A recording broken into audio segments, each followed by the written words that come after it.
Nagluluto ako guys ng dinuguan. Nagluto tayo dinuguan. Una-una tigisa ang ato sa iba crispy ang tinai. Para dili mo lang sa Tinai. tinai ba na ug karni ug tambo. Oo. Tinai ba na. Oh.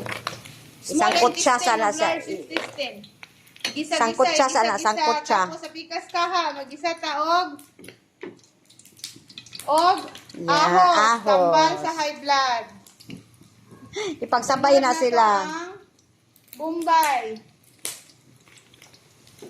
Parehas baho sa imong Amaw. Kailangan guys, mag-brown muna yan siya. Bago natin ilagay na natin yung onion. Na yung mga amoy ng mga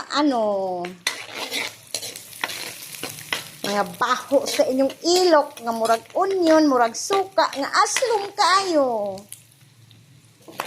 Nya kani kailangan sangkot sa yan guys para mawala yung mga amoy ng mga bituka. Pwede na yan siya guys. Dito na tayo. Magigisa tayo ng onion at saka bawang. Pampawala ng lansa. Yung malansa mong pagkatao, alisin mo yan. Sama mo na dyan sa kumukulong onion at bawang. Yan guys, nalagay ko na yung dugo. Pero kanang dugo guys, ako na nang gibutangan o gikumutan ko na ng oregano para mabango siya guys, hindi malansa. Masarap yan guys.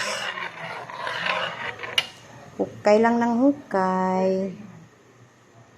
Tapos maglalagay tayo ng maglalagay tayo ng laurel, dahon ng laurel, tapos yung pampalasa na cubes, 2 cubes lang po.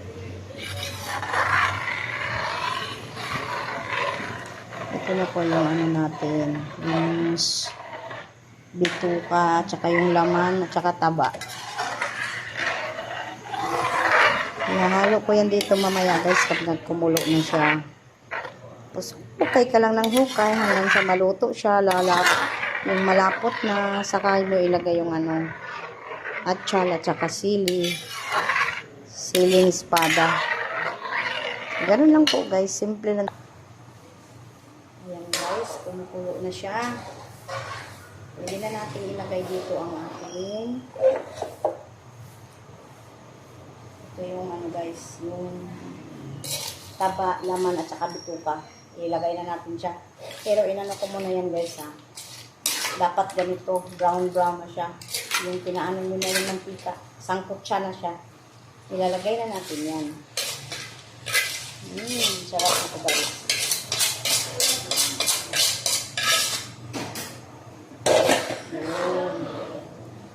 Hukay lang ng hukay guys hanggang sa maglapot yan. Hanggang sa maluto na siya.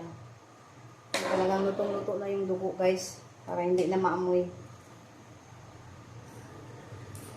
Yun. Saka na natin ilagay yung mga natin, atsal at saka siling espada. Ukay-ukay lang yan guys. Ukay-ukay. Hanggang matapos. Ayan guys, malapot na siya oh. Malapit na yan. Lalagay na tayo ng ating siling espada at atsal. Marami na yung atsal guys. Nauna na yung iba. Sarap-sarap ito guys. Dinuguan ala Goldilocks. Diba? Parang dinuguan sa Goldilocks lang. Masarap ito guys. May partner na puto. Yung gawa sa bigas. Yummy talaga ito guys. As in. Kita mo guys. O diba? Sarap-sarap yan. Dinuguan ala Goldilocks. Palaputin pa natin siya ng palaputin, guys. Yan ang luto ni DJ Cuisinera. Dinuguan ala Goldilocks. Oh, diba? Ang sarap niyan.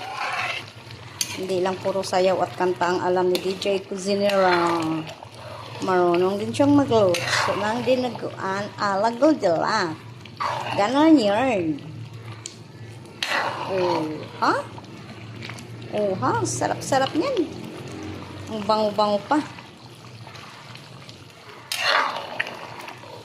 Malapit na yan, guys. Maluluto na yan, guys. Ayun, oh. Kulong-kulong na siya. Oh, malapot na siya, guys. Yung iba nagluluto ng dinuguan, lalagyan pa nila ng cornstarch at saka kung hindi cornstarch, harina, pero ako hindi na kailangan yan. Kita nyo naman, malapot na yan.